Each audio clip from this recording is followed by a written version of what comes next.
प्रणाम स्वामी. स्वामी, का हे सर्व माझ्याच वाट्याला का? का मी इतरांसारखं राहू शकत नाही? सर्वजण माझ्या या परिस्थितीची थट्टा करतात हो. माझ्या वाट्याला फक्त आणि फक्त अवहेलनाच आल्यात. हे किती दिवस चालणार स्वामी?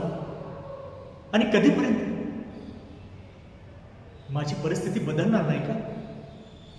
अहो, कोणी मला गांभीर्याने घेतच नाही आणि आत्ताही घेत नाही. पण स्वामी, ही परिस्थिती बदलायला हवी आणि ती तुम्हीच बदलू शकता. आपण या सृष्टीचे करते धरते आहात. आम्ही आपणापाशीच आस लावणार.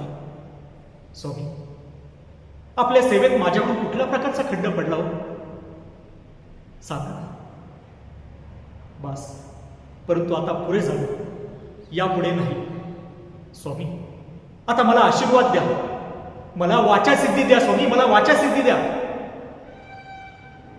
जे मी बोलेल तेच खरं झालं पाहिजे. होय स्वामी, मला वाचा सिद्धी द्या, मला आशीर्वाद द्या. जे मी बोलेल तेच खरं झालं पाहिजे स्वामी, जे मी बोलेल तेच खरं झालं पाहिजे. मला आशीर्वाद द्या.